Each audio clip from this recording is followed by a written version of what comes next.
Plusieurs facteurs entrent en jeu dans le choix du siège de l'accès vasculaire. La taille du cathéter requis, l'accessibilité des veines du patient, le degré d'inconfort lié aux différents sites. Les sites des membres supérieurs sont plus durables et associés à moins de complications, comme la thrombophlébite.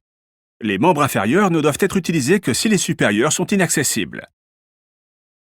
Préparez le matériel nécessaire: cathéter veineux, antiseptique, garrot, ruban adhésif, pansement transparent et, si un prélèvement sanguin est demandé, tube de recueil et, souvent, seringue et aiguille.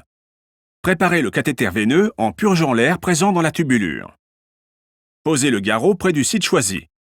Parfois, demander au patient de serrer le poing et de tendre le bras vers le sol permet de remplir ses veines de sang. Portez toujours des gants.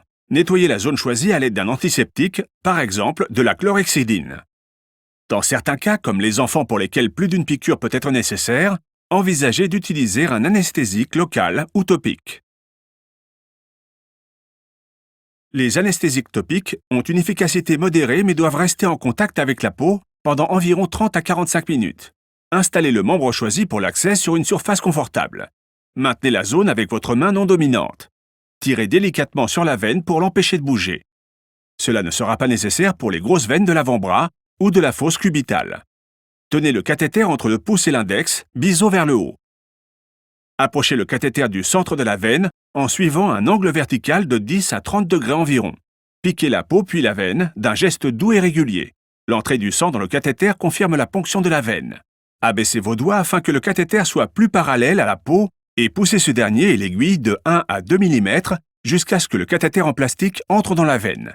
Cela est indispensable car l'extrémité du cathéter se trouve légèrement derrière la pointe de l'aiguille. Poussez le cathéter en plastique sur l'aiguille, puis dans la veine. S'il est correctement positionné dans la veine, l'avancée du cathéter doit être facile et indolore. En cas de résistance ou de douleur, il est possible que le cathéter ne soit pas dans la veine. Il est généralement préférable de choisir un autre site. Cependant, chez les patients présentant peu de sites éligibles, il est possible de retirer légèrement le cathéter, puis de le repousser dans la veine. Il arrive que le cathéter se trouve dans la lumière de la veine, mais qu'il ne puisse pas être avancé car il est appuyé contre une valve ou coincé dans un virage. Si vous suspectez la présence d'une valve, essayez de pousser le cathéter en le remplissant de soluté provenant d'une seringue ou du tube intraveineux. Si vous pensez que le cathéter est coincé dans un virage, par exemple si le cathéter semble bien positionné dans une veine sinueuse, tirez délicatement la veine avec un doigt, puis essayez de pousser le cathéter. Une fois le cathéter en place, retirez l'aiguille. Une fois l'aiguille en métal retirée, ne tentez jamais de la réinsérer. Cela entraînerait le détachement de la pointe du cathéter, qui tomberait alors dans la circulation sanguine. Réalisez les prélèvements sanguins à cet instant si nécessaire, à l'aide d'une seringue ou d'un tube de recueil sous vide. Retirez le garrot. Fixez la tubulure intraveineuse et le soluté et ouvrez la tubulure pour permettre l'écoulement du soluté qui devrait s'écouler facilement. Si le soluté s'écoule correctement, observez le site d'insertion à la recherche d'un gonflement qui indiquerait une extravasation et une mauvaise insertion. Si le soluté ne s'écoule pas ou qu'une extravasation survient, retirez le cathéter et appliquez un pansement sur la zone en appuyant légèrement. Si du sang rouge pulsatile apparaît dans le cathéter ou dans la tubulure, envisagez la possibilité d'une insertion intra-artérielle.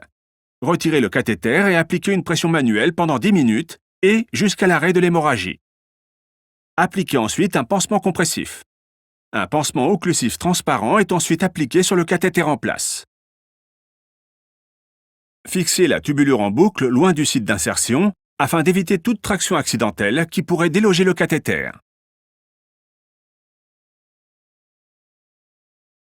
Placez les aiguilles en métal dans un collecteur à aiguilles. Inscrivez la date du placement de la voie veineuse sur le pansement afin que tous les professionnels de santé aient accès à cette information. Ainsi, elle sera remplacée lorsque cela est nécessaire, ce qui limitera les risques d'infection.